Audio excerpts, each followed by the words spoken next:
J.J. McCarthy is hurt again. Much more on the Vikings quarterback issues. Plus, the Dragons open up conference play tonight. We preview that with Jason Kemp. Hot Mike starts now. Hot Mike with Dom Izzo. Really?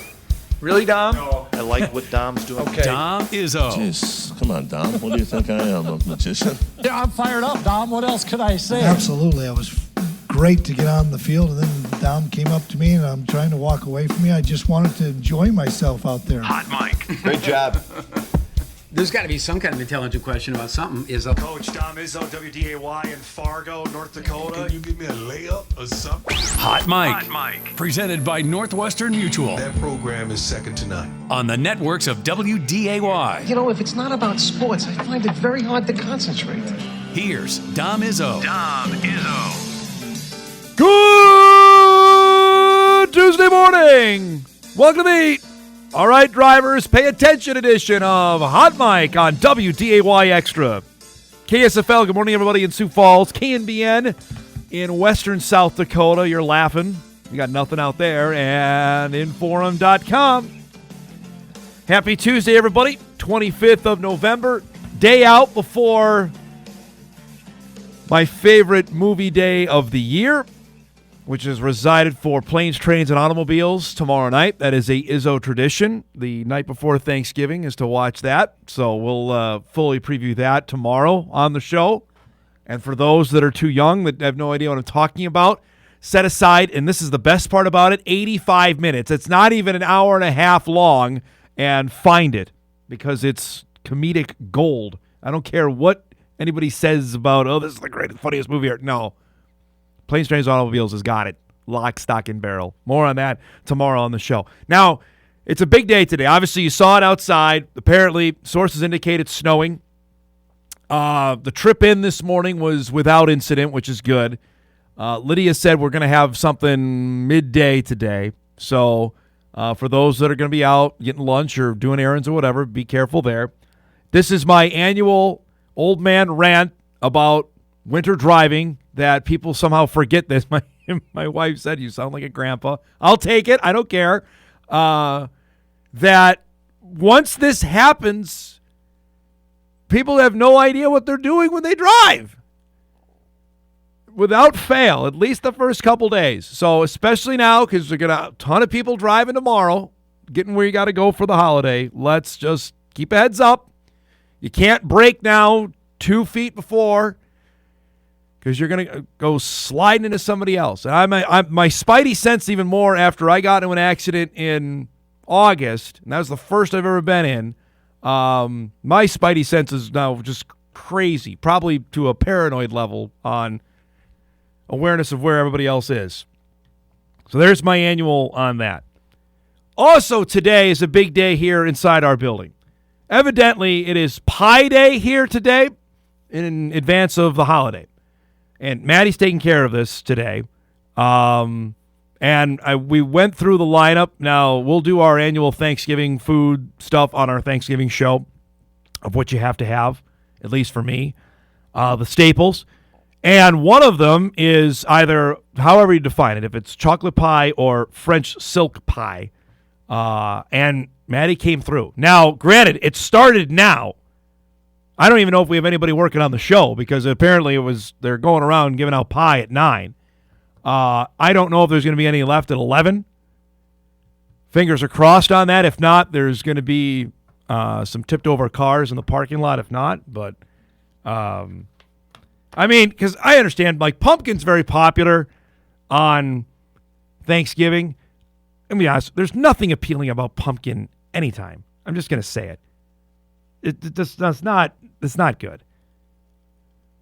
But that might be very popular as well. So we'll find out, hopefully by the time the show wraps, that there's at least a piece left for myself when we get done with the show. So you have first off, you have nothing to say about food. After what you told me yesterday, what you're going to do when you go home, that we might block you from posting to the WDAY Sports what do you mean? Account. My takes are great. Your chili one went over like a lead balloon. So what do you got? If you're saying pumpkin pie is bad, it is. You're trash. That is the worst take. That is the best pie. That is the best pie I there would put is, hands cherry down. ahead of it, and I'm not a big cherry. People will agree with me. Let's put this out as a poll right now. Do it. Pumpkin pie, Do it. good or bad? If Well, anybody says it's well, bad, if you're going to put that out there, get out of here. You can't phrase it like that. Or also, is Eric's take as it either goulash or chili? We could throw that out there because it's chili. We know where that's going. So there you go. There's the start of our program today. It's going to be dog eat dog. I got a feel in the station with pie being free today. All right, we got a lot to get to. We will try and talk Bison and Bobcat fans off the ledge again. We are on Oregon State Watch Day 3, where we know Brent Vigen flied out to Portland to interview for the open job. We know Tim Polasic's name is certainly out there. John Canzano said yesterday he believes he's a finalist for the job. Take that for what it's worth. But apparently, Justin Wilcox, the fired Cal coach on Sunday, might be into the mix as well. We'll update that as we go along. We're going to chat about it later on in the show. But I know there's a bunch of nervous Bison fans. Saw it yesterday on social media that many want NDSU to pay Polisic or obviously go down the road that Jeff Kolpak wrote about. We discussed it yesterday on the show.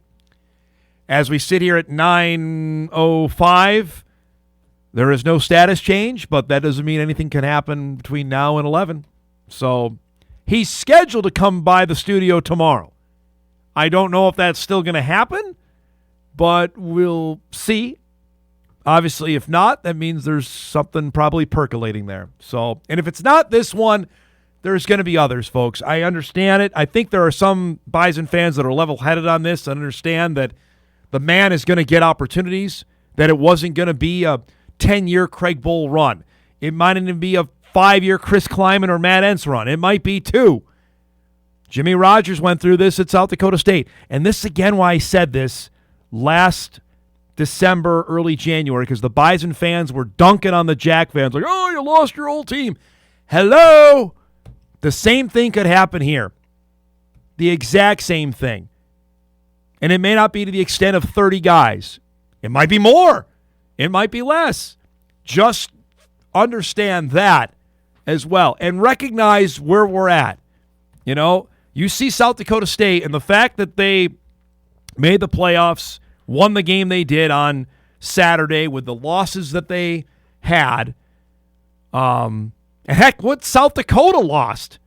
The Coyotes lost numerous All-Americans in April and ended up winning 8 ball games. I don't know if that tells you more about how the Valley was this year, or I think some pretty good coaching as well.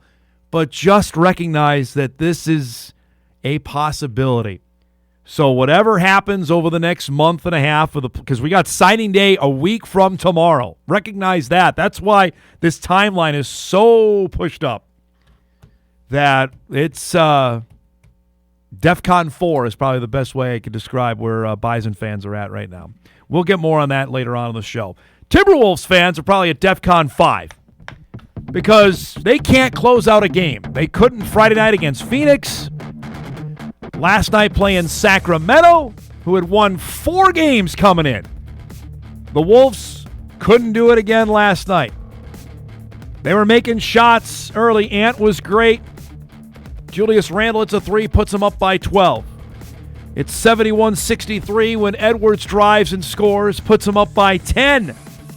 They're up 7 in the 4th when Ant drives and an and 1. Now they're up 9. But Sacramento kept coming. The lead is 3 here with this drive and finish from DeMar DeRozan for the and 1. Now the game is tied at 99. Of course, we go to overtime. In OT, Ant gets a big rebound. Going to drive and the flush. Tie the game at 105. Now we're tied at 107. Terrible pass. Keegan Murray hits a wide-open 3. Sacramento. I stayed up to watch this. Get my guts ripped out by the Kings. They're down 3. Ant drives and scores. That was easy. Makes the lead at 1, but Sacramento hit their free throws down the stretch. The Kings win for just the 5th time all season, 117-112. the Wolves could be 12-5 at this point. They should be.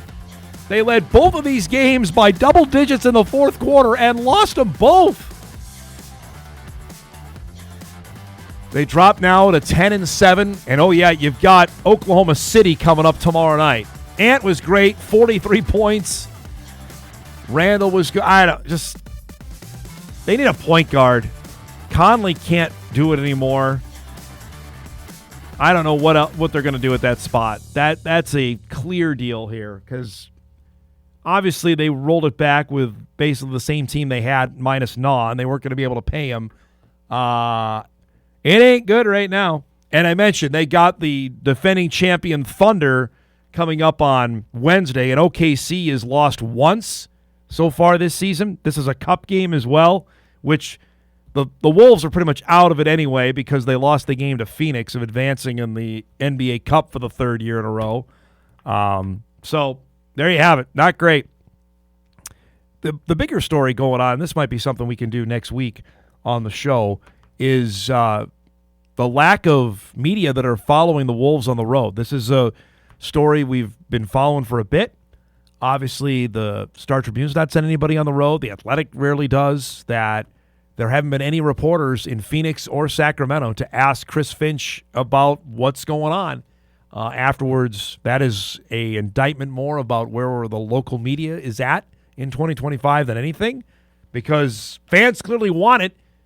I think Finch had 3 questions of the postgame on Friday night, and that was probably a more egregious loss than last night, considering they were up more. But we'll save that maybe for next week because that's something we certainly wanted to get into. Because it's not happening, and granted, the NFL you play once a week, so travel's way different than basketball or hockey when you've got to go and play 41 road games. You're playing 2 or 3 a night and traveling all over the place. The expenses on that are astronomical as compared to football. Speaking of which, we let it off the top of the show. It's a day that ends in Y, and the Vikings have a quarterback issue because that's been the case the entire 2025 season. Yesterday, we're lamenting about how J.J. McCarthy played at Lambeau Field.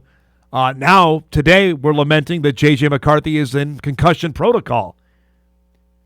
Kevin O'Connell said yesterday in his Monday presser that after likely this play in the fourth quarter when McCarthy got rocked there and T.J. Hawkinson had to help him up off the turf, that he was starting to feel signs of it. And so out of an abundance of caution, they have put him in concussion protocol. You see there his head being driven into the turf. Just the way he went down, it's not the fencing position per se, but it's pretty darn close. This was the next play, and he got hit down pretty hard into the turf there, too. Thanks to NFL Films for giving us the All-22. Watch again as he rolls out here. It seems maybe innocuous, but again, watch the head snap down there and driven into the turf. And just the way he laid down, not good. Now, full well here, the Vikes are going on the road to play the Seahawks, which likely means if McCarthy can't go, of all people, Max Brosmer may start for the Minnesota Vikings against the Seahawks on Sunday. Here's what KOC had to say yesterday. J.J. McCarthy, over the course of our travel home, reported some kind of symptoms and in regards to, his head, and we wanted to get back here once we, kind of heard that. He was evaluated last night, and after completing those tests, our training staff and doctors and medical team have decided that the right place for him is to put him into the protocol for now, and he'll go through that process this week, and didn't have any early updates other than that he's in the protocol now. He's been in meetings and here today in the building, and we'll update you guys as we go. But if Max did have to start on Sunday, what is your confidence level with him? A ton of confidence in Max. All he's done since he's been here is show up every single day and respond and answer the bell, whether it's stepping in, for some reps when guys were dinged up previously this year with the first group, or if you look at it from a standpoint of what his absorption of the offense was, and throughout his first day here all the way through training camp, playing in some of those games, playing against the Titans first team unit, in that preseason game defensively and moving the team and getting the ball out and seeing things at a veteran level type of eye progression. I think, we all have a lot of confidence in Max. Ideally, you'd love to, have a bunch of runway for him to continue on his journey. But I know Max will prepare like crazy, like he does every week. He's been a snap away here since Carson went on IR, and I know he feels very much prepared if called upon, and he's going to go about the week as he's been doing, which is important for a guy that is one snap away as a young player. How many reps can we steal? Pre-practice, post-practice, he does all the little things to try to get himself ready. If he were to be called upon, and that may be indeed this week, we don't know yet, but we've got to prepare our team for sure. Oh, KOC, just scrambling all season long. I want to read something that Chip Scoggins wrote yesterday from the Star Tribune, a column here on the Vikings plan this year. He said it started with a bad plan, and it's easy to say this now since the Vikes are 4-7 and aren't going anywhere, but we talked about this all offseason. And I think it's easy now, and it certainly was easy at the end of the last year to say, okay, after Darnold's first 15 games, which Sam could have been the MVP on how well he played. The last two were not good. The last two games against the Lions for the NFC North Championship and then the wild card game against the Rams, he was bad. Offensive line was bad. I didn't have a problem. I said it then, and I think a lot of fans supported that we were in support of the Vikings not signing Darnold. I was on the Daniel Jones bandwagon. If they wanted to go get Daniel Jones, a 1 or 2 year deal, then go for it. Jones wanted to start. I don't know if he was told that, hey, McCarthy's going to be the guy. We'd love for you to be the backup, though. And in case things go awry, you're here. Jones bet on himself, and boy, that is going to pay off. He's been dynamite for the Colts, and he's going to get paid whenever the season is done, whether it's Indy or somebody else. We know the Aaron Rodgers deal. Evidently, the Vikings weren't interested in going down that road. But it certainly seems like McCarthy was more than a few tweaks away from being developmentally ready because he looks lost out there. And now the Vikings have started Carson Wentz and beat him to a pulp. Now they're going to trust their offense with an undrafted free agent that played 1 year at the University of Minnesota, and he's been ordained the savior by local fans because he played for the Gophers, and now he's going to have a chance to play for the Vikings. That played 4 years at the University of New Hampshire, and they weren't very good. I'm going to tell you that because we follow FCS football here. When's the last time anybody talked about New Hampshire? Zero. They made the playoffs this year. So this is where the Vikes are at. It's not good. Somebody is going to take the fall for this. I know Kwesi got a contract extension. KOC did. But the Wolves aren't in the... They spent as much money as they did in the offseason, right? On signing the entire offensive line, right? Ryan Kelly, going to get him. Will Fries, going to get him. They drafted Donovan Jackson. The D tackles they signed. They let Harrison Phillips go. They traded him. And it's not worked. It just hasn't. Somebody's got to pay the piper on that. Because this is going the way of, they're 4-7 now. What, 6-11? Because there's maybe 2 more wins out there? There's going to be repercussions for that, you'd have to imagine. More on that later on in the show. We have got a great guest lineup here on this Tuesday morning, which is brought to us by Northwestern Mutual. Just a few minutes, our guy Mike McFeely will be along. Michael's been a busy man as he's been working the phone lines on what's going on at the north side of town. We'll chat about that coming up in just a few minutes. At 10 o'clock, our good friend Colter Nuanez will join us from Skyline Sports. He's also been a busy man because Montana State may also be losing its head football coach because Brent Vigen is a hot commodity. We know Vigs flew to Portland. Apparently everybody knew it. We'll chat about that and the Brawl of the Wild game and, frankly, how the Montanans are taking where their teams got not only seeded but placed with because I think both of them got hosed. We'll discuss that coming up at 10 o'clock. And at 10:35, Jason Kemp will join us, MSU men's basketball head coach. The Dragons got a big sweep this weekend.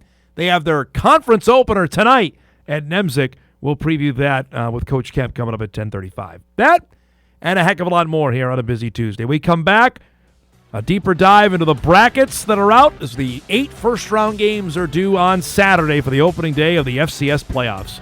We're just getting started. Hot Mike returns after this on WDAY Extra, KSFL, KMBN, and Inforum.com.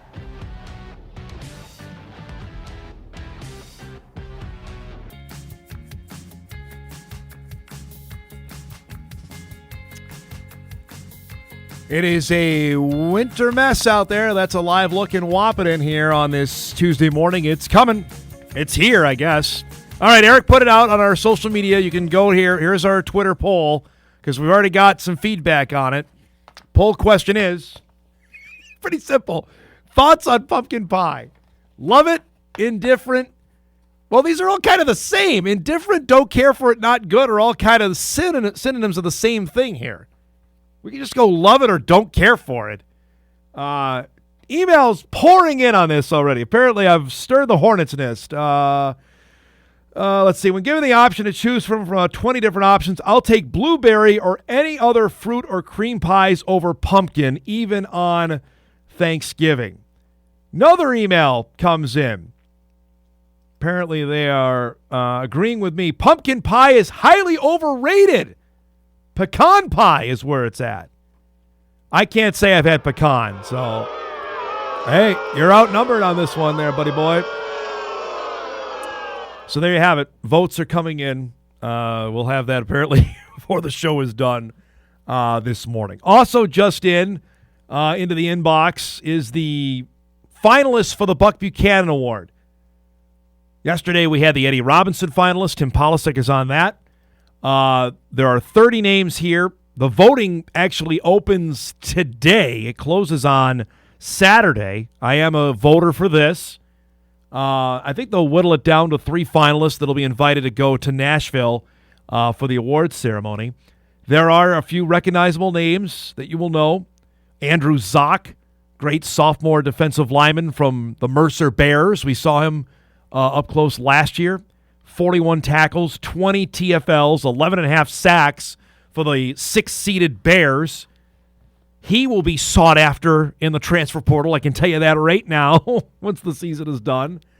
Who else do we know that's in this list? Well, Logan Kopp is there. Senior linebacker at North Dakota State. He finished with 64 tackles, 9 TFLs, 3 sacks, fumble recovery that happened in the opener against the Citadel. He'll tell you he should have scooped and scored in that game. I think Donovan Woolen almost boxed him out in that game in the rain. Ty Niekamp from Illinois State, who had 126 tackles. Think of that. He had double the tackles of Kopp, and Kopp didn't finish, I don't know, how many? 8 games out of the 12 the Bison played because they didn't need to? 126 tackles for Niekamp. 12 that's the stat thing I'm talking about. We're going back to because we'll get the Peyton finalists tomorrow.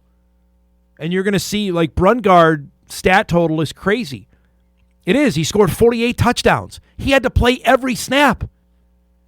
Peyton didn't finish 9 games. We can have this debate. We could have this all the way to January 3rd. At some point, you got to reward the fact that they're killing teams out there. Niekamp had a safety as well that happened against the Bison. Defensive backs, Kamel Clark.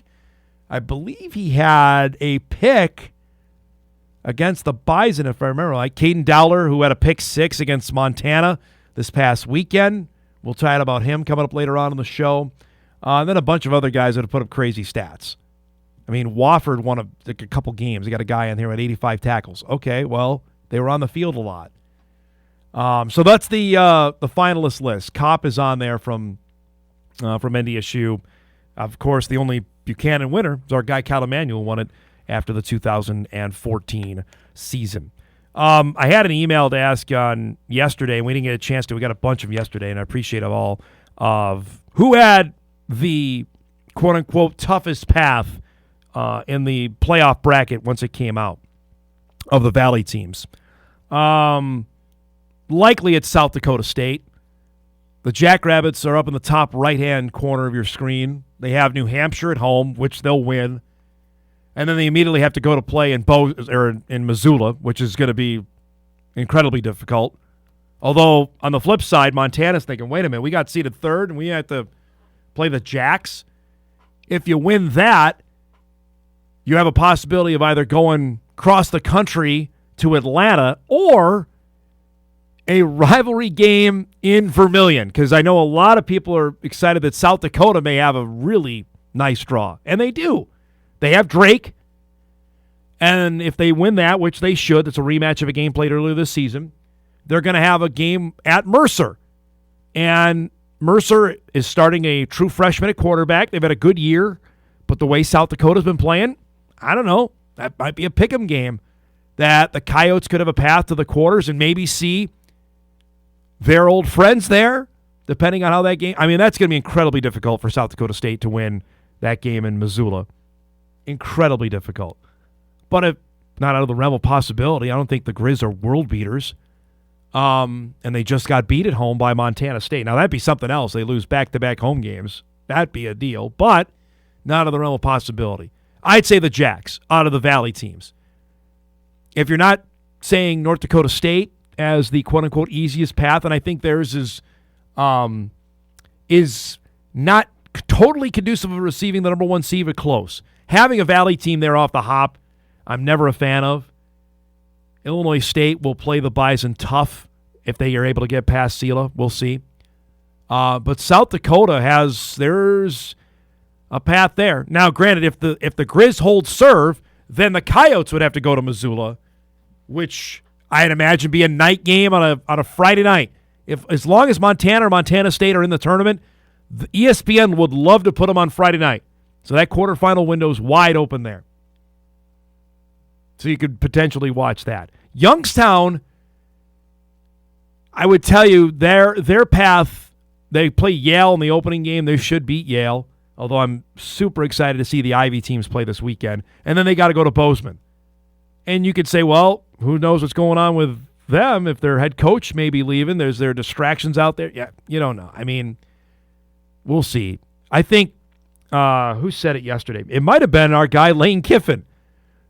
He's in his own coaching deal right now, but that the current state of athletes, they are used to this. It doesn't affect them as much as years past, and I tend to agree with that considering the player movement is so much that I don't know if there's the attachment to the head football coach as there was 5 to 7 years ago. That might be a conversation we can bring up in our next segment, but I think there's some validity to that, knowing just the transactional way of college football is now. It's not like it was in 2013. We were all, clutching our pearls when Craig Bowl left. Like, oh, my gosh, in the middle of the playoffs.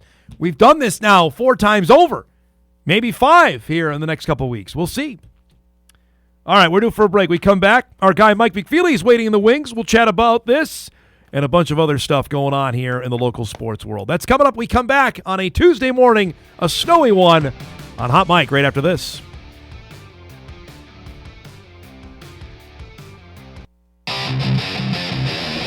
Oh, it's Mr. McFeely. I have seen the future, and he was wearing number 5, and I ain't talking about Robbie Grimsley, folks. Took out the muffins, took out the trail mix, took out the cookies. They stole the monster cookies. Wow, that's awesome. That is so awesome. Let's do some broadcasting. Yeah.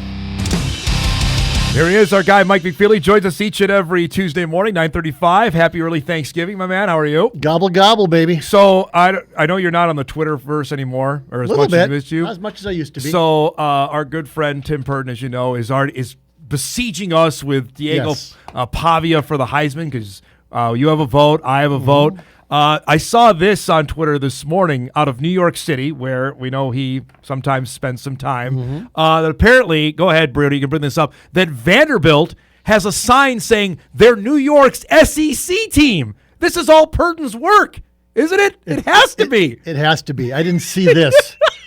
So it's at LaGuardia Airport. That is at the airport in New York City at LaGuardia. That's one of the strangest marketing ploys. What? Vanderbilt. Is it because that there's a bunch of Vandy graduates in New York City? Are there? I don't know. I have mean, no idea. Well, here's the best among part. the 8 million residents of New York City, like, what's the percentage that are Vandy graduates? By the way, you've been to New York City. So Syracuse claims New York as Syracuse is, the ACC team. No. Rutgers claims New York as the Big Ten team. No. And now apparently Vandy. So who's the Big 12 team of New York City? Who's the Missouri Valley Conference team? I think it's North Dakota State. Absolutely. The athletic director is from Yep. Long Island or whatever. They went to Stony Brook, and I know my family watches North Dakota State football, so there you go. Yeah. It's not reason I was in a Broadway show, waiting for a Broadway show to start.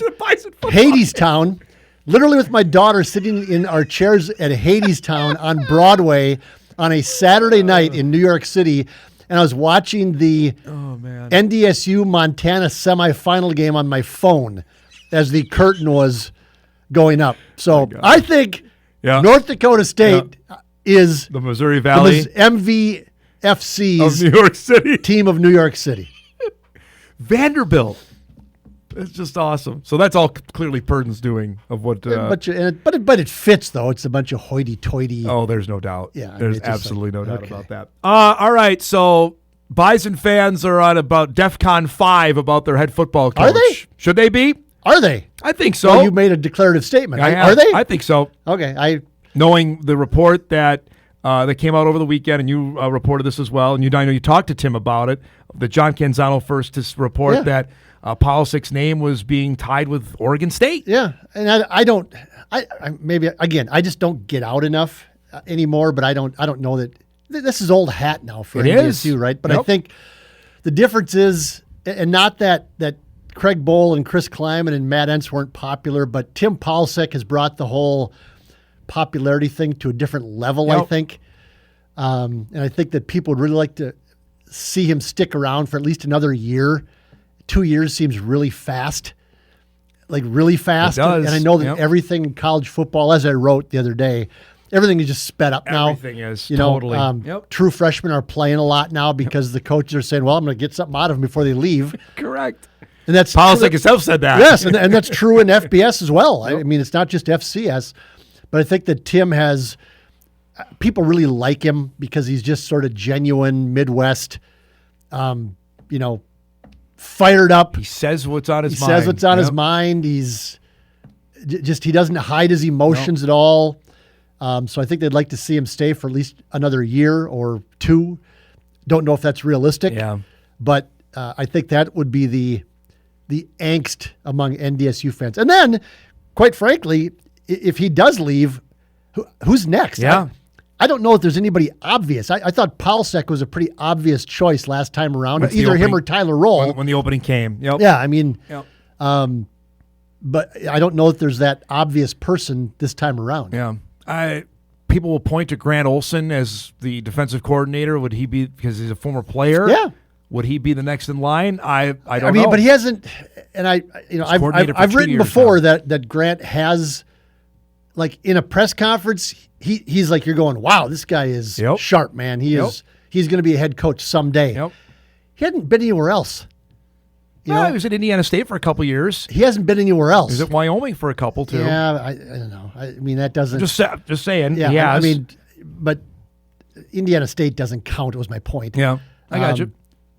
Polisic has been at Iowa. He was Northern Illinois and Wyoming. You know, he's been around more to see what it takes and to know the talent levels and all that stuff. I don't know that. That is the next story though. Like, well, first of all, he has to correct. He has to leave. There's no guarantee that he's going to leave. I don't believe that there's a guarantee that Tim is going to leave. In part because I don't know that, and I said this on John Canzano's show last night. I don't know that this is the job that he needs to take. This is like we think this is like the first serious job offer. We don't know that because we know none of this. But I mean, is this the job he wants to take? I don't know that Oregon State's a great job. I don't know that Tim needs to take this job. I agree on that part. The money is 3 times as much as it would be at North Dakota State, but Oregon State has some budgetary issues. They have an AD issue. They're just sort of in this nexus of nothingness right now. That they're in the new reconstituted Pac-12. That's not the Pac-12. And what does that mean? Right. I don't. What does that mean going forward. And so, and I said this on Canzano's show too last night. I'm not so sure the Colorado State job isn't a better job than Oregon State, because the potential is there at Colorado State. Everybody always says that. It should be a great job. Right. It's not. Just hasn't been. It never is. Yep. But I don't think Oregon State's a great job either. And so, I don't know what Tim's looking for. I don't know this. He hasn't told me this. My guess is that he wants to be the head coach at Wisconsin or Iowa someday. That would be my guess. Yep. He seems like that kind of guy. He's from Wisconsin, obviously. He was with Ferentz at Iowa. He seems like a Big Ten kind of guy. Yes. This job can get you to that spot, though, right? You'd argue but that. Is it the best job to get him to that spot? Oregon State isn't. Right. I don't know about that's what I'm Colorado saying. State. Maybe Colorado State. I don't know. Colorado State got Tim Miles to the Big Ten. You could argue that. Yeah. Got him to Nebraska out of that. That's basketball, though. I know. It's a different. I get it. So, we'll see. I just don't. I don't know. Well, it just happens. Yep. This is all happening a year quicker than I thought it was going to. I agree. I thought 3 was the magic number. Yeah. I think you and I even talked about that after the national championship last year. Like, all right, how long is he going to be here? And I think we both agreed on 3. So, but I mean, we got presidents and ADs firing coaches in September now in college football, which never happened before. Right. Like the Oregon State job. Everything happened. is all just, again, there's so much pressure now to win and to have your football program in a good spot that just these presidents and they're just panicking. Yes. Just panicking Correct. over. When a guy actually stays, that's actually news now. But, so here's the other question. So the AD at Oregon State is Scott Barnes. He's the guy that hired Trent Bray, who is completely incompetent. The guy was who got canned. 2-9 and then 0-7 this year. Correct. I mean, how much faith do you have in that? Right. I mean, do the boosters and the president at Oregon State, do they think that Scott Barnes is the guy? I guess he is. He's the AD, but he's been under some fire too. Correct.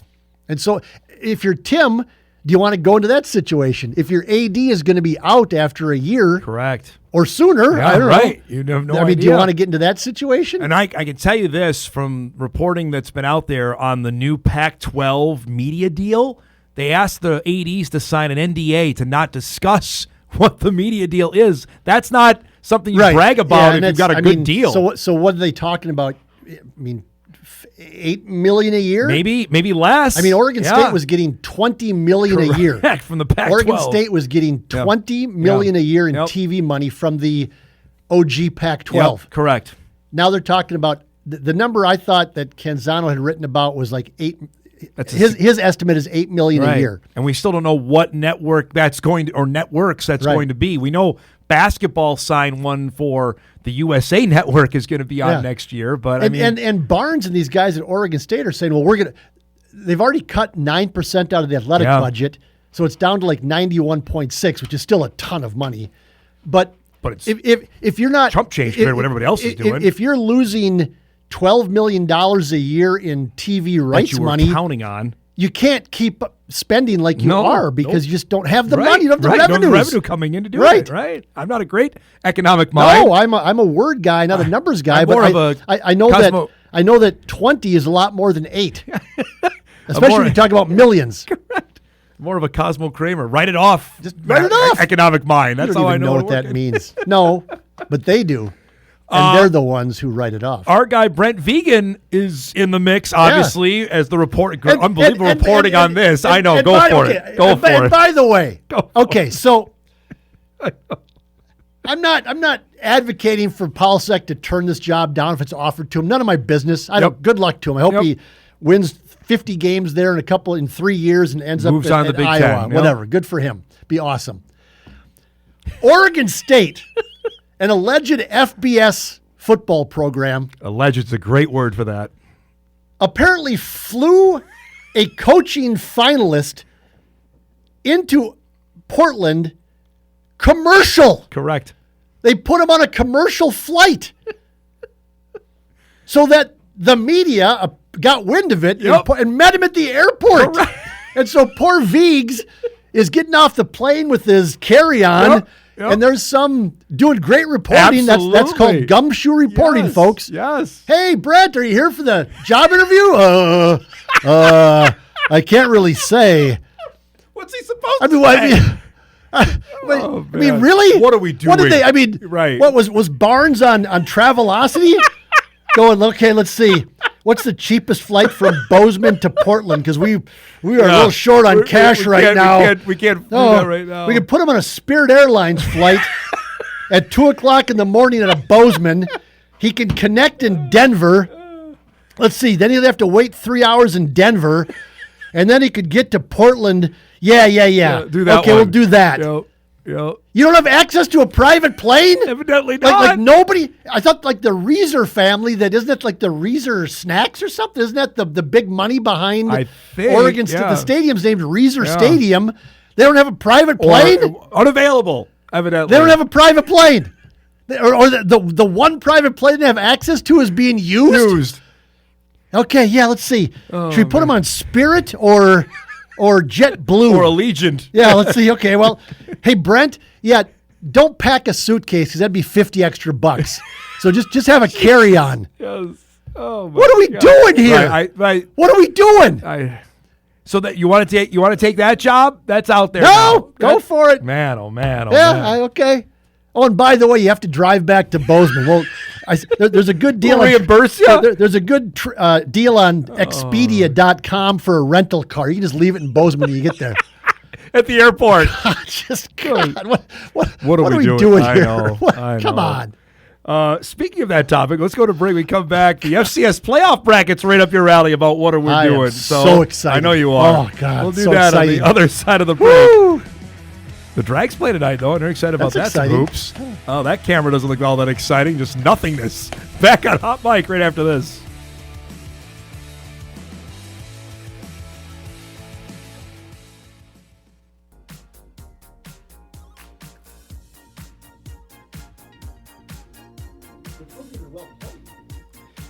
Welcome back, everybody. I know, Brody, we're back. Mike won't shut up. We're talking about something else. Was he yelling in your ear? We're back here. I was just checking Travelocity for. So it looks like there's a flight from Fargo that's a little too expensive. So go to Denver? No, I think that Oregon State might have Tim drive to Minneapolis and then fly to Dallas, connect to Sacramento, and then go to Portland from there. Oh. Yep, it's going to be one of those overnight things where you leave at like 11 o'clock at night. You don't get there till 7 o'clock next morning. Yep. Pacific time. Gosh. But that'll save Oregon State $300. So they got a nice room for him at the Super 8. They're going to have the interview at Denny's. Oh, and so it's get a grand slam it's and good call it stuff. Yep, good stuff. Give me your thoughts on what you saw out of the 2014 bracket that was unveiled Sunday morning. Wow, really exciting. Yeah. It's going to be really a lot of hot action in the FCS playoffs, and I can't wait for it. And you're going to watch all 8 games on Saturday. I know you will. Every single game, no doubt about it. You'll watch a few of them, I know. Yeah, it goes back to what I've been saying for 2 or 3 years now. I just think the FCS has just dropped off, and it's not a mystery. And anybody who's trying to say, "Oh my God, this is so exciting," is just they're just trying to Fool play. yourself. They're trying to play to the fans and trying to play to the schools that they cover, and everything else. I think there's 3 teams that can win it, and maybe only 2. I don't know. If somehow North Dakota State isn't in Nashville, that is going to be the upset of all upsets, and they don't deserve to win it. If they can't get through the bracket that's there. They don't deserve it. No. It just whatever. Whatever. On the flip side of that, James Madison clinched a spot in the Sun Belt Championship last week. I saw that. Yeah, so I believe they're in the discussion for a college football playoff. They are in the mix for that 12th spot. But who cares? It's much more exciting checking out the Yale. Hey, actually, I'm excited about the Ivies being in. I am on that. So what if they just get crushed? Well, then they got crushed. I mean, so then it's no different. The whole idea, I thought, behind the Ivies getting in was competitive. Was being competitive. Do they have a chance? I say so. Harvard plays Villanova. I think they have a chance in that one, just because Villanova has never shown anything. Correct. Yale plays Youngstown. I don't know about that one. That would be a tough one. Yeah. We think. Youngstown can't stop anybody. No. Brungard's going to run around and do his thing, but they haven't played any defense all year. They gave up 32 to Northern Iowa on Saturday. Northern Iowa's a machine. Right, so, you don't know. Maybe. No, I don't know. If you're asking me now, I pick Harvard to win that game. Yeah, I might too. Yep. I thought the Yale kid on the... Fantastic. Fantastic. That was just great. We don't care about Harvard. That's a great... Yeah, it was great. We don't care about Harvard at all. It doesn't rival Cam Miller's "I hate the Jackrabbits" in front of 6 million people. But it's pretty darn good. But it was so dismissive. That was the best part. It wasn't like... Well, it took the host back for a second, too. He had to say... Wait, what did you say? It was so just like passive-aggressive, dismissive. It was just terrific. The kid just kind of smirks. We don't care about Harvard. We don't care about Harvard at all. It was really good. So I hope Yale would just because of that. Just need more of that in college football. Email to come in before we go here. Dom, I know Mike was down at the Vikings. Does he agree with Chip Scoggins' column earlier today that the Vikings' plan was bad from the start this year? Well, it sure looks like it. Ain't looking good. And I will give myself credit after that game. It was the Ravens game that I wrote from. Yeah. The whole gist of my column was I just don't see anything in this guy. When you see him in person, and it is different seeing him in person, and you can see the whole field, and you just kind of go, I don't know what he does super well. That separates himself. Right. I mean, you can. Lamar Jackson was the opposing quarterback that day, and you go, wow. I mean, okay. Holy wow. Can he do some things? Yep. He's maybe short in some areas, but in other areas, it's like, wow. I don't know that McCarthy has anything where you go, wow. Yep. I mean, what an arm. No, his arm is fine. Wow, is he accurate? Well, that's obviously not the case. What an athlete. No, not really. God, he's huge. No. I mean, what does he do where that Kevin O'Connell looked at him and said, oh, this guy, I got to get my hands on this guy. Carson Wentz back 10 years ago, you could look at Carson and go, he is a giant. Yes. He's 6'5", 250 or whatever he was, and his arm was unbelievable in those days.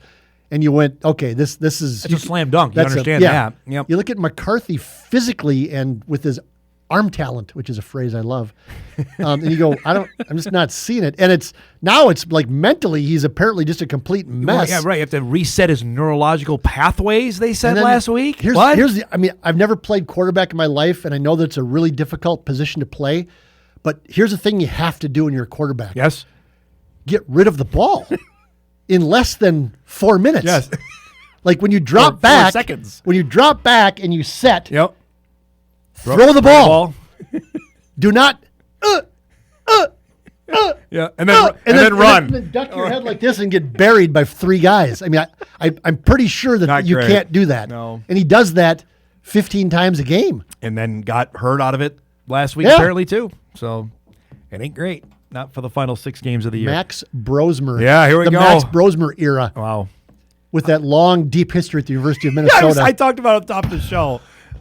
He played 4 years in New Hampshire. We cover the FCS. Yeah. Was New Hampshire any good then? Yeah. No. Great to see you. Have a great holiday, okay? Happy Thanksgiving Same to all. to you. All right. We'll talk to you next week. Mike McFeely joining us each and every Tuesday at 9:30. We'll break. We'll start our second hour. We got Dragon Hoops coming up. They got their conference opener tonight at MSU. We'll chat about that. Very exciting. Big second hour coming up. We come back.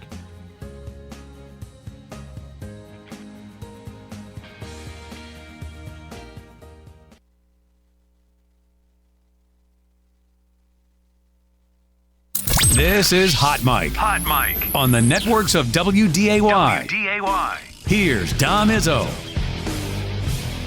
Welcome back, everybody. Hour 2, ready to rock and roll on this Tuesday morning. Looking outside. It's here. Hopefully it doesn't last too long. It's supposed to get out of here by early this evening. So just drive safe out there with our first snow of the year. Well, we talked about it in our first hour, obviously, of what's going on considering the open job at Oregon State. Not only involves the fan base in Fargo, but the fan base in Bozeman, with Brent Vigen, one of the reported finalists for the job out at Oregon State. Our good friend Colter Nuanez joins us from Skyline Sports, who covers everything Grizz and Cat related, because we're getting to the Brawl of the Wild game and the repercussions of that. It seems like the on-the-field stuff is all secondary right now of what's going on off the field. What do you know? And we know Viggs is out there. What's the latest you know about him and being interested in Oregon State? Well, first of all, thanks for having me. I think that we're to the point now with Brent Vigen, when you're 57-12, as a head coach, and you've won 37 of your 40 Big Sky Conference contests.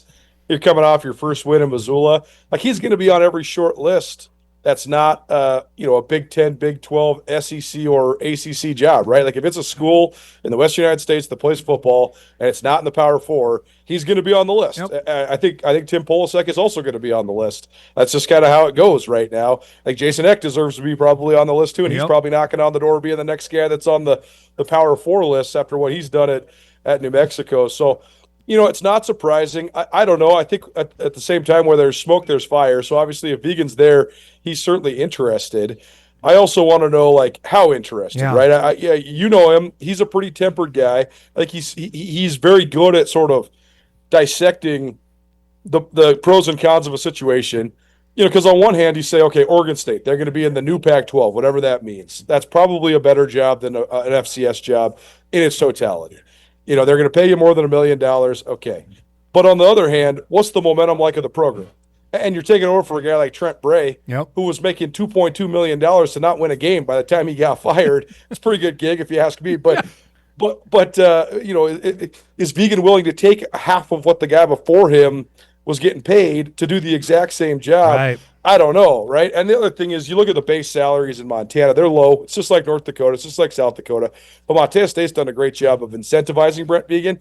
I mean, last year when they went undefeated all the way to the national championship game and he was National Coach of the Year and all those different things, I think he made $660,000 after bonuses. It's pretty good. That's year. A lot close. Yep. That's a lot closer to $1 million, right? So, then it also begs the question, if he comes back to Montana State and says, hey, I want to stay, but Oregon State offered me this. $350,000, $400,000 is a lot of money, but that's not as much money to close the gap as let's say, if they were trying to make up $1 million. So I think there's just a lot of stuff out there right now. And I mean, credit to Brent Vigen for getting himself in this position to have all this interest each of the last two off seasons. We know last year, obviously, Washington State was a reality. I talked to him about it. I know you did as well. Washington State wasn't willing to wait. And here, Montana State's in a position where they can go on another run. I don't know if any signing days next week, if these schools are like, no, we need you now. That's the other part of this, too. It is, right? And you look at the Jason Eck scenario last year, right? Yep. It's pretty clear that he was on his way out to New Mexico. You wonder if that influenced the way the quarterfinals went down in Bozeman, right? I mean, the coach is on his way out. A lot of the players know they're probably going with him. Yes. And they played a good game against Montana State for about a quarter and a half, and then Mark Hamper fumbled, and it was just an avalanche. And then all of a sudden, Montana State's got a 45-point or whatever it was victory on their home field. So, I don't know. Does that influence the way that the rest of the season goes down? And I don't know if they can wait, because I think that's the other part here. Yeah. Brent Vigen was in the mix at Fresno State and Washington State last year. He said, I'm coaching my team until we lose. That basically cost him both those jobs. Yeah. Does he do that again? I don't know. And is Oregon State willing to let him coach if he wants to? I don't know the answer to that. Well, and knowing full well Oregon State, either school, if it's North Dakota State or Montana State, hey, you're going to want to take, like Jimmy Rogers did, take 15 or 20 guys from either Bozeman or Fargo and come to Corvallis. It's totally true. And then, you got these projected scenarios that we always go through in our minds, because that's what we do is talk radio guys, and it's fun to talk about, but you never want to say too much. But here's the dream scenario for Montana State if Brent Vigen's going to be out the door, is that Oregon State lets him coach through the national championship, and he somehow figures out a way to go through that and win. Or same thing with Polsek, let him coach through the Natty, go out with a win, walk away a winner. The nightmare scenario of the Montana State side of things is this leaks out, Vigen stays until the season's over, and Montana comes to Montana State and ends the Brent Vigen era swiftly, and that's his last game as a Bobcats. Like, that would be that would probably be the nightmare of every Cat fan around the state of Montana. In Bozeman, of all places, because of what happened in the game on Saturday. Before we move on, what's your gut tell you on this? Is this Veek's job? Which percentage-wise, would you put it at right now? Man, well, I'm so interested in what happened yesterday, and that's with Justin Wilcox getting into the mix. Yep. Yeah, because everybody said, okay, Oregon State is Tim Polasek's to lose. If he doesn't take Oregon State, he's taking Colorado State, so then Oregon State's going to go with Brett Vegan. Well, what if Justin Wilcox just supersedes both of them, and how the dominoes fall then? Yep. But then what's happening at Cal? Do those guys go get in the mix at Cal? I mean, I would not want the Cal job whatsoever. That is a tough job. That's tough academics. I mean, you're playing in a conference with Florida State. Correct. Talk about tough travel. I mean, that's just ridiculous, man. Like, so I don't know if you'd want that job, but I don't know. I think there's a lot of dominoes still to fall. What my gut tells me is that Brett Vegan is going to be the head coach at Montana State after all this stuff is said and done. All right, there it is. You're on the record, so we can play that back when you're right. You can slam dunk that, everybody. or what I'm horribly wrong. Tell us the outcome of what you saw. I think a lot of us in Fargo were looking at how Veek's team was playing, and like Montana State was trending in a better direction than Montana was. Did that play out like you thought on Saturday in Missoula? I would say my number one takeaway about Saturday in Missoula was it was very clear to me. First of all, the two things that we projected were going to be definitive advantages for Montana State going into that game were their superiority in the trenches and their overall depth as a football team. That played out from start to finish. The fact that Montana was able to hang in that game and continue to go blow for blow with a team that was physically dominating them and to be able to take it all the way down the wire, I actually thought that was a pretty good effort by the Grizzlies. I mean, Montana is really banged up. They had a whole bunch of guys that never played in that game before because they got so many transfers and new faces, et cetera, et cetera. But, I think that on paper, Montana State's probably 10 to 14 points better than Montana. And that isn't how it played out. So I think that gives the Grizz a lot of confidence going into the playoffs, but I also think it should give the Bobcats a lot of confidence going into the playoffs too. I mean, you go win in Missoula, in a game like that that's so supercharged, and you answer the bell every single time. I mean, 6 lead changes in that game. That's a Brett Vegan masterpiece right there, and they deserve a ton of credit for being so well prepared and so tough in that game. I think how they won it too. They got a pick 6. They blocked a field goal. That's monster when you do, especially on the road when you go and do that. Well, and Montana goes down 10, and then Eli Gilman does his Eli Gilman stuff, and he rips off a 52-yard touchdown, and the place is going crazy. I mean, it's sideways. It's so loud. And Montana State gets the ball back, and Vegan says, we're not getting them the ball back. And you march down the field, 7-minute drive. You convert 3 third downs. You convert a 4th down. I mean, how about that? Vegan goes for it on 4th down in the national championship game, and it backfires on him. Then he goes for it on 4th down, a 4th and 1 in the South Dakota State game, second week of the season. Doesn't get it. He runs the exact same play, exact same formation in Missoula, and they get it. I mean, talk about all right, here's the progress that we've made. That was pretty good. And so for Montana State to salt that game away like that, converting all those 3rd downs, and the Grizzly defense couldn't get off the field, I think that's pretty vindicating for MSU. I'm interested how Montanans took this on Sunday when they saw the bracket come out, because I think both fan base has reason to be upset that first Montana State, okay, they got the 2, but there's a potential for Bo Brungard to come out there, and we saw it firsthand. He can win a game almost by himself. And then Montana on the other end, okay, if they got the 3, but they may have to get the Jackrabbits right off the hop. That neither one, I thought, got a draw that was becoming of being the 2nd or 3rd seed, in my opinion. Yeah, it's really interesting to me how much Youngstown State has sort of flown under the radar. But you look at their losses. I mean, they only lost by 8 to North Dakota State. They only lost by 5 to South Dakota State, and then they kind of got beat up on by North Dakota. And then one of the losses to Michigan State, where Brumgard played great in that game too. That's pretty. I mean, you're talking about quality losses. Those are quality losses. People in Montana just didn't seem to know much about Youngstown State, but certainly people are well aware of everything that has Dakota attached to it in the name. So I think that in terms of the reaction, I think the Montana people were like, "Oh shoot, we got to play the same team that's knocked us out of the playoffs the last 2 years." A team that's won national championships in recent years. On the other hand, though, you get them at home, you get them when they're banged up, and then on the Montana State side, I mean, this is my elitist opinion. Youngstown State, North Dakota, even northern Arizona, Sac State, Idaho State. all those teams would win half these leagues that have auto bids. Correct. I mean, Youngstown State is going. They're going to go in and they're going to win the Patriot League, the NEC, the Pioneer, the Ohio Valley. They're going to win all these leagues. Yep. So you know, are you actually getting the best teams? I don't know. I think a lot of these teams from the other leagues are overseeded, but also I understand. Like if you go undefeated, you go undefeated. Yeah. Okay, you probably deserve a top.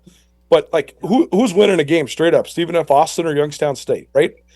Like North Dakota Mercer is going to be a throwdown, and North Dakota wasn't even a seeded team. Yeah. So I think that if you're going to have any regionality to the draw, it's always going to be a tough draw. But I also lean on the fact that, hey, it's the playoffs. You get a bye in the playoffs, you're going to be playing a top 16 team. So, you know, if Youngstown State's somewhere between the 8th and 15th team in the country, okay, you're still the number 2 seed if you're Montana State, so go take care of business.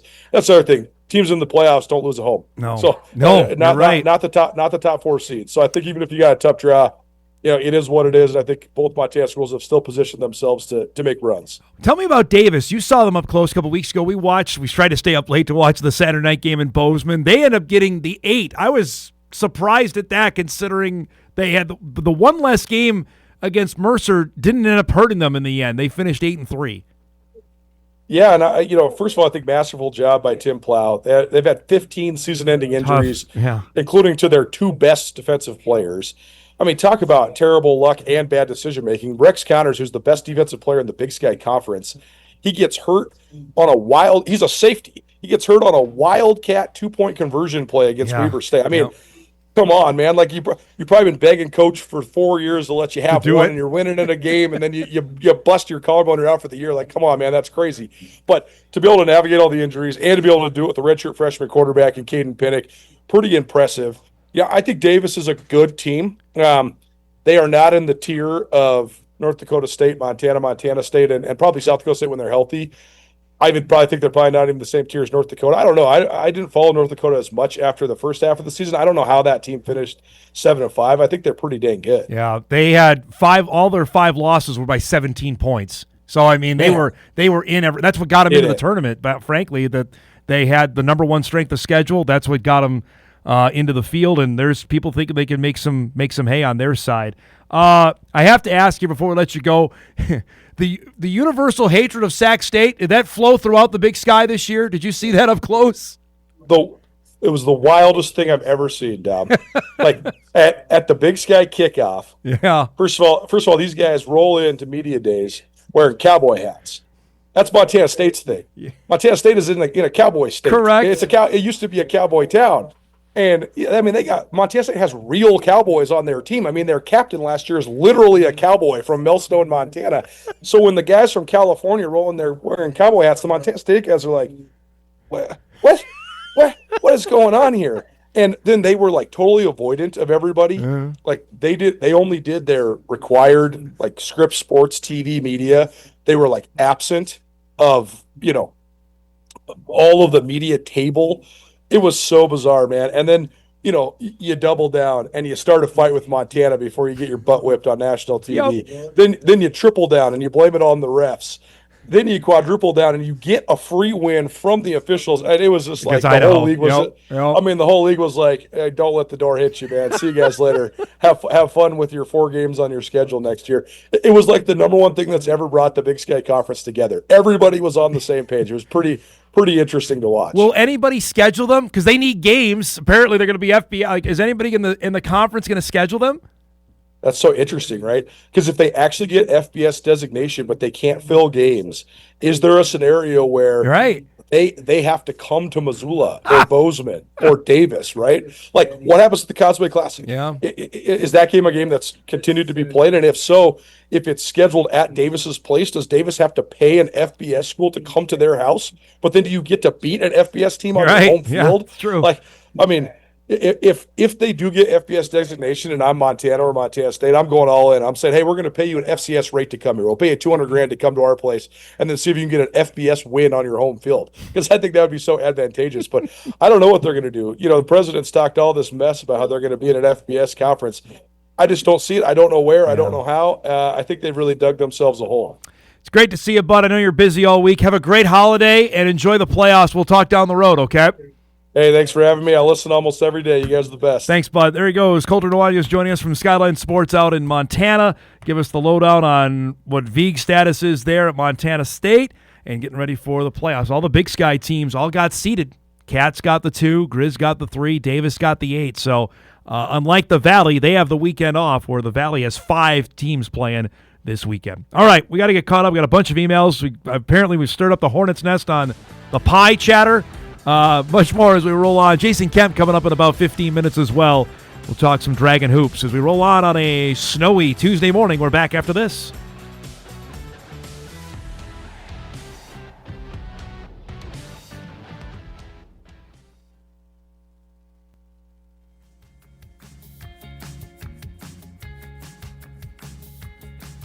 All right, welcome back, everybody. Our thanks to Colter Nuanez. Great stuff there out of Montana. All right, we got a few emails here back at our pie conversation. If you missed the start of the show, I declared pumpkin pie terrible. Dom, use the FCS bracket rules. Pumpkin pie doesn't even make the first 4 out. That's pretty good. Let's go back. This is on the Polisek stuff. Not sure if Polisek be on the radar, but the speculation of Arkansas going all in on Matt Campbell, I would be more nervous of Iowa State than the smaller group of 5 schools out west. I think Tim has the resume to be a great candidate for that job. Coaches come and go, just worried about the players jumping ship.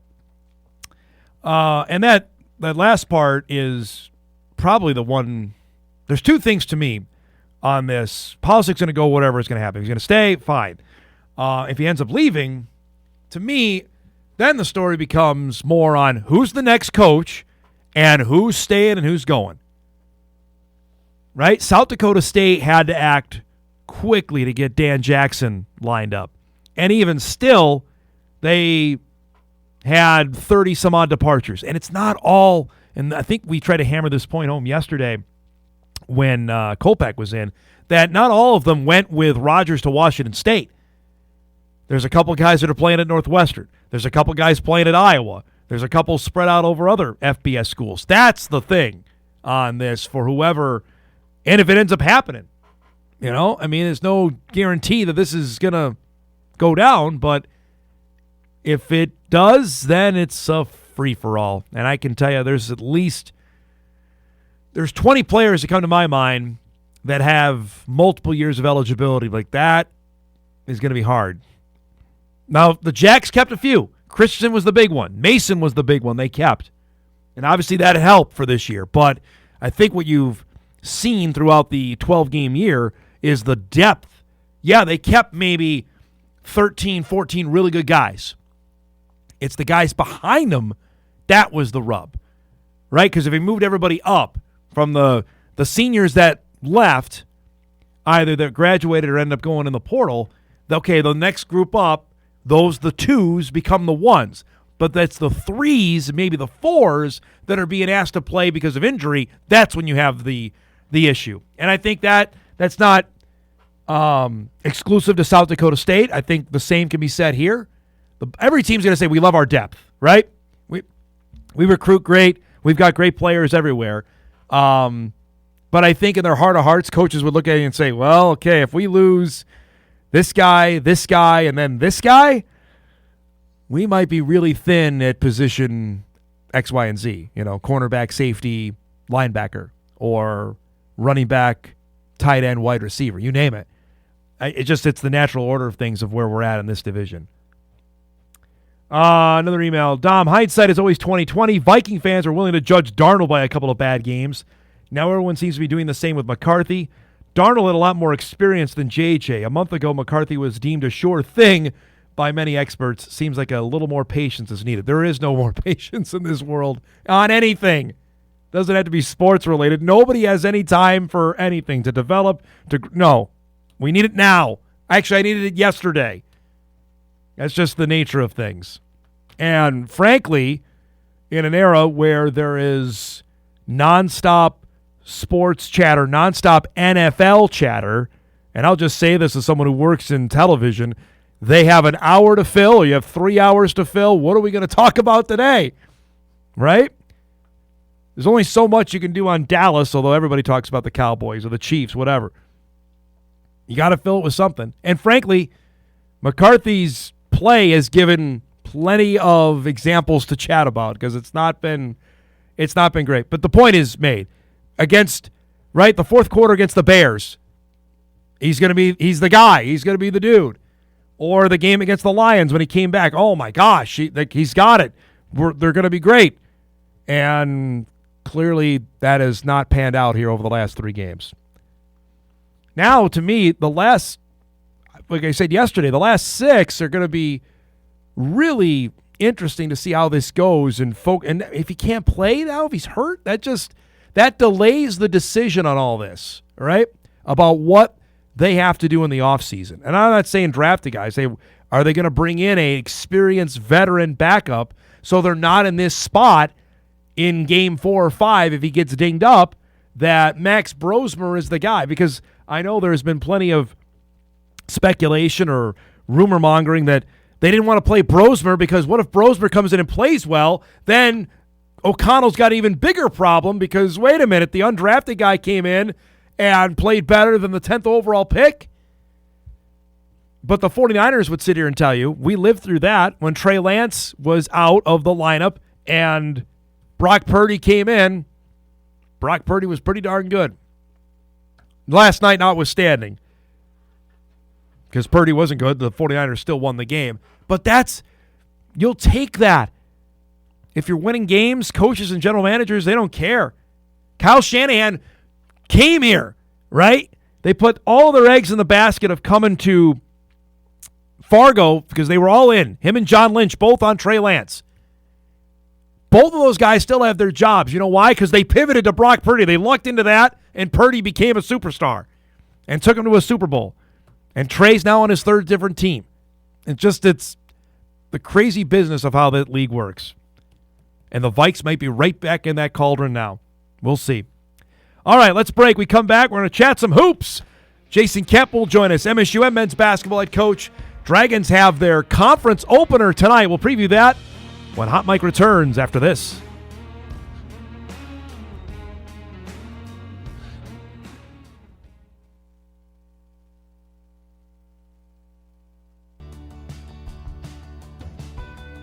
Can you hear me, Dom? I got you loud and clear, my man. We're ready to rock and roll. Here he is.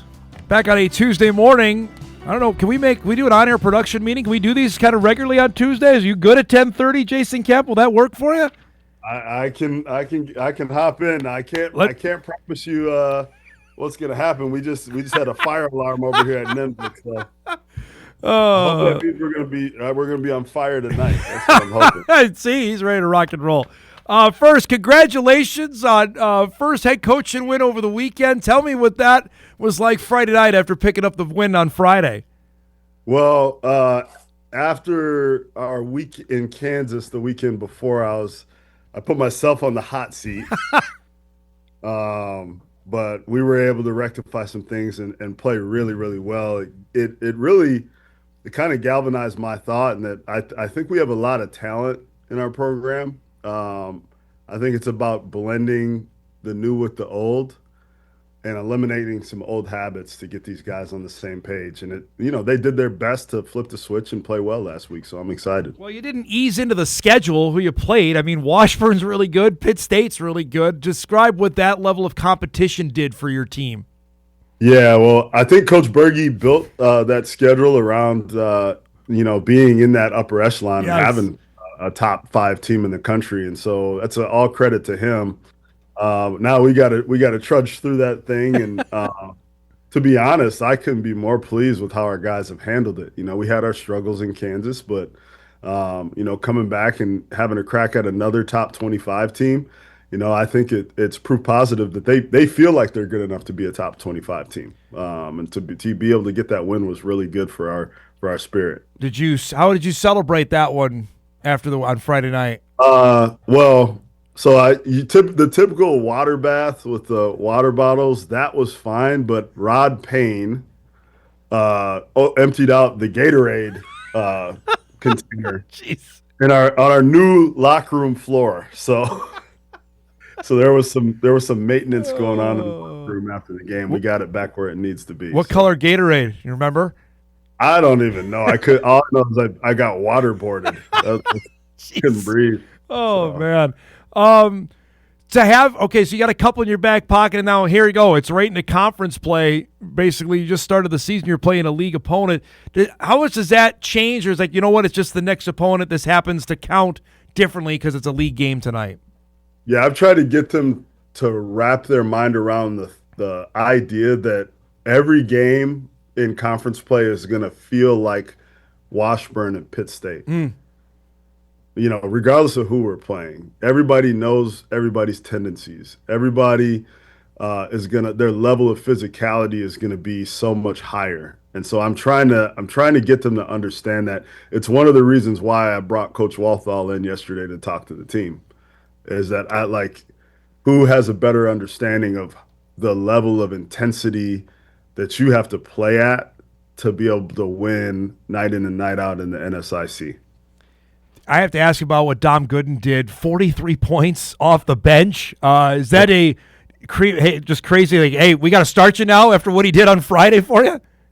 Yeah, well, my big pitch to him was, when we recruited him was, I want to get you back to the player you were at junior college, which he was an elite scorer. And in one of the best junior college leagues in the country in Florida, D1 JUCO in Florida. And so that was always the goal. I think he had to figure out how to do it in an efficient way, and he was 12 for 16 from the field. That I think is, if he can just grasp a little bit of that and be consistent with it night in and night out, he's going to have a phenomenal year for us. It was just finding confidence. Was it just finding his confidence again? Is that what you're looking for? Yeah, for sure. He went to Northern Illinois. They didn't have a great year last year, but he was injured. He played 3 games and got hurt. And so like his confidence, his ability to come in and night out, he just had to grasp that again, and he's starting to get it for sure. He's gonna have a great year for us. I bring him off the bench right now. Part of that is just his ability to score the basketball, but also with Eddie Beninga out, we've got to have some more ball handling off the bench. So it kind of platoon him and Issa. How has Issa looked here through his first few college games? Issa's looked like a freshman, a very talented freshman, and there's a learning curve there. One of the things I've promised myself with both him and Sam Hondel is that I'm gonna 100% trust those guys, even in moments where they look like freshmen. They've just got to get more experience. Scott Hondel, his dad, said that he was talking to Sam's mom in the crowd, and Sam made like 2 or 3 bad plays in a row, and he was like, "Oh, he's gonna take him out. He's gonna take him out." And I told them after the game, "I'm not gonna take him out. I'm probably gonna yell at him, but I'm not gonna take him out. I'm gonna let him play through it. I trust what he does." And so that's the same thing with Issa. We're going to let those guys play. I saw Sam had a move on Friday going to the basket. Like, all right, that's why you like this kid so much out of Albany High School. He was able to cut to the basket through 3 guys and score. Yeah. So I'm assuming you got to weigh both of that. He's going to have a couple plays like you mentioned and then do a play like that. Yeah. Those things are going to show up. But, the beauty of it is they have some very good examples of, guys that have been doing this for 4 or 5 years. Yeah. Of how to do things the right way all the time. And so that's where you can just let them have a little bit of a longer leash and play through it and let their talent speak. How about for you as well, getting under your feet under you, being a head coach? What have you learned through the first few games? Like, okay, I got to adjust this. Have you done that? Evaluating yourself on a game-by-game basis or not yet? Every game is an evolution for me, for sure.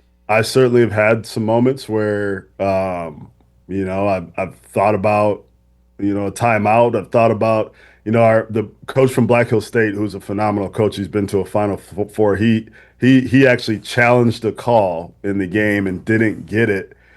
And the lead official walked over to me and I said, "That's why I don't do that. I'm too nervous."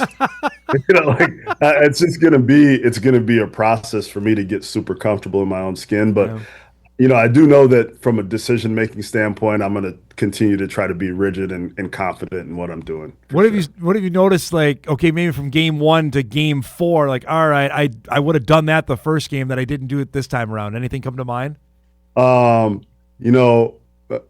Probably I'd say the only thing is, and I could learn this from, I talk with Coach Richmond a lot. I talk with Tim Polasek a lot. I talk with Lockway a lot.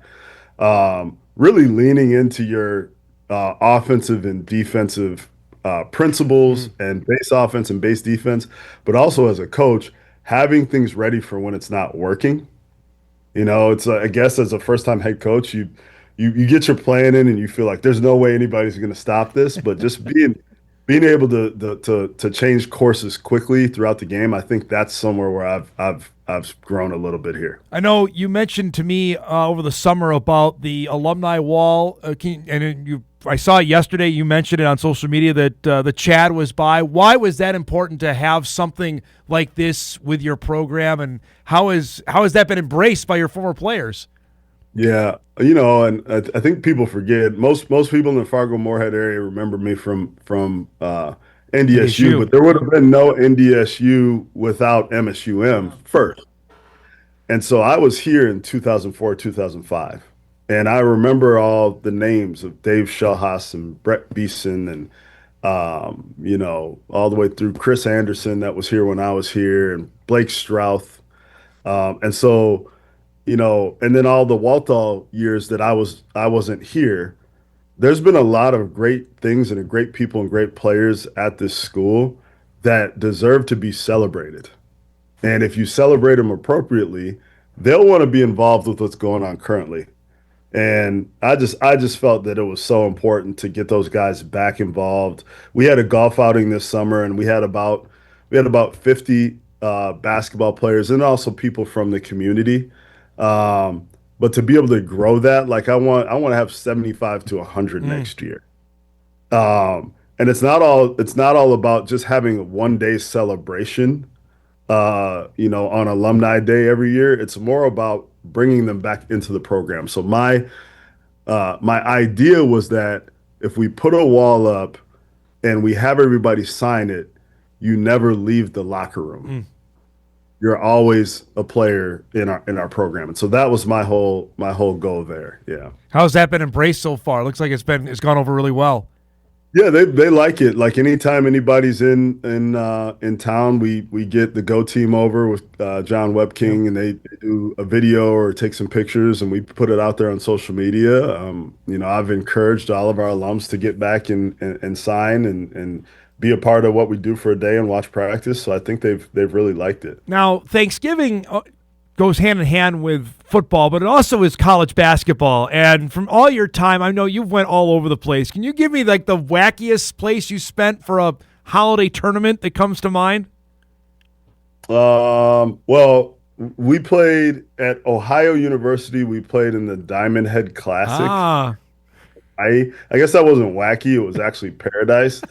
But Saul would tell you, if you can, in between rounds of golf right now in Raleigh, North Carolina, he would tell you the flight back, I thought it was over.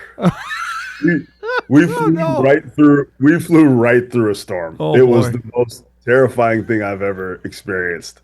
I was like, yeah, this is going to ruin Christmas for everybody. But luckily we made it. We're still here. We're still alive. Yeah. But yeah, that was a bad flight back. So is there one like a spot you went to, like what are we doing here? Too, at that tournament, how about this? So just by chance, we ended up playing George Washington in the first game. We beat DePaul in the second game. And so our last game was against Nebraska. Oh, yes. Yeah. That was a fun day. Was there one, or like what town are we in? Is there one that like comes to mind, either when you were with the Bison or Ohio or wherever? Like, what are we doing here? Man, I don't think at Christmas or Thanksgiving. Yeah. We've always got some pretty nice places. Well, I say Minnesota. You went to like Orlando, right? You were pretty good there. Yeah, we were in Orlando. That didn't go very well. But yeah, we've been to we've been fortunate to go to like nice places on all our trips. Saul's deal was he just wanted to go somewhere warm. Where you could golf, yeah. Last thing for you, bud. I'm interested in your thoughts on this from your experience, and especially in high major basketball, because the Players Era Festival's going on in Vegas, where that's a deal now where the players are being directly played. Hey, come, your team, bring here. Is that the new wave of what we're gonna see now in high major basketball? Yeah, I actually I was talking to good friends with Nate Oates from Alabama, so I was talking to him the other night after they beat Illinois, and it just doesn't. It's amazing how the structure of college basketball has moved all those teams together, and it's kind of shifted everybody else away. Where the mid-major teams have like one or two opportunities to play against teams like that because they're all just beating each other up. Correct. In the preseason. So scheduling is a challenge. Like, I was in mid-major basketball for about 20 years, 16 years, 16 of my 20 years. We would regularly, before we played in conference play 5 to 6 high majors. That's impossible because they all play in these tournaments that provide NIL money for their programs. So it's just a different era of college basketball. It's changing so much. Some for the good, some for the worse, but just like anything, everything evolves. It's just different to see it, man. It's great to see you. Look forward to doing this throughout the year. Good luck tonight, bud, and have a great holiday, okay? Thank you. You too. Don't eat too much turkey. I'm going to try my best there. Thanks, bud. There he goes. Jason Kemp joining us, MSU men's basketball head coach. Dragons got Crookston tonight to open up NSIC play. The Dragon women with Carla Nelson. We'll get Carla on soon because it's been way too long since we've had her on the show. Doubleheader over at Nemzik going on tonight. We'll take our final break. We come back. We'll give our poll results, the much-anticipated pumpkin pie poll results. Say that 3 times fast. And we'll get you ready for a fun Sports Tuesday. Hot Mike on a snowy one. We'll wrap after this.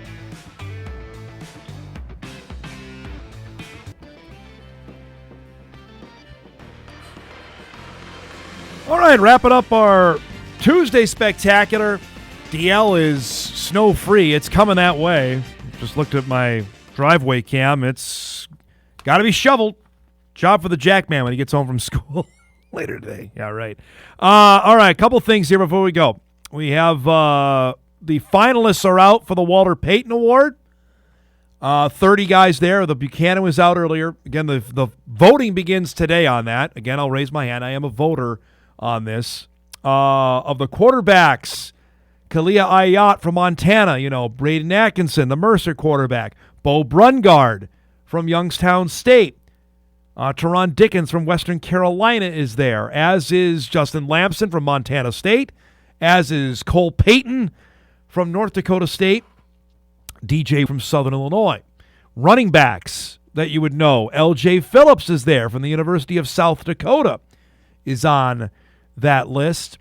Wide receiver, you would know, Bryce Lance is also there from North Dakota State. So the Bison have 2 of the 30 finalists for the Payton Award, which will be announced January 3rd in Nashville, Tennessee. The top 3 will be invited to Nashville. And we'll see. This is going to be the hot topic, I would imagine, over the next few days, weeks, on how this will go. Last year, the voting was not as close as I thought it would be. The Malott ended up beating Cam Miller on that, and maybe it'll go the same way. Brungard's stats are what they are. It could be overwhelming that the voters decide, you know what?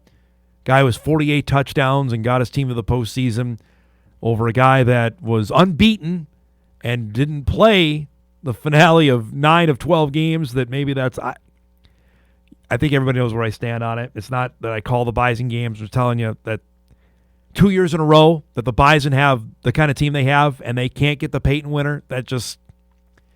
I don't know. I just kind of shake my head on that.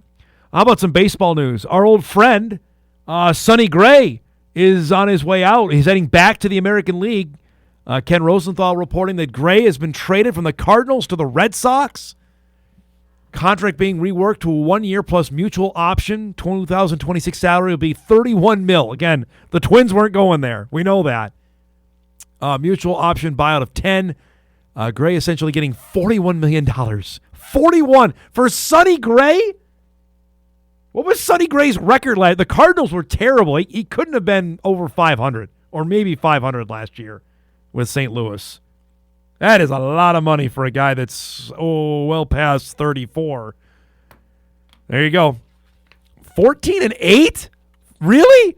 The Cardinals were well under 500. That is a lot of money for Sonny Gray. But he's on his way back to the American League, shipped off from St. Louis. All right. We started the show before we do what to watch with the highly controversial take I had as we're a couple days out that pumpkin pie is not good. Poll results are in. Overwhelming at 56% say they love it. 18% not good. I'm with you on the 18%. Let's do some what to watch before we get out of here.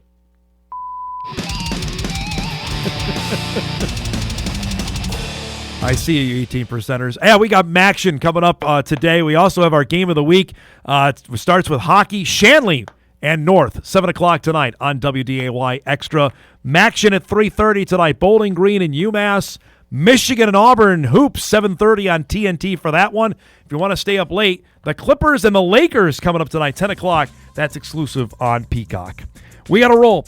Our thanks to Mike McFeely, to Colter Nuanez, and Jason Kemp. If you missed any of the show, you can podcast it later today at Inforum.com. You can watch a full replay on WDAY+. Stay safe out there driving, everybody. We'll see you back here tomorrow. Thanks for watching Hot Mike. See you tomorrow.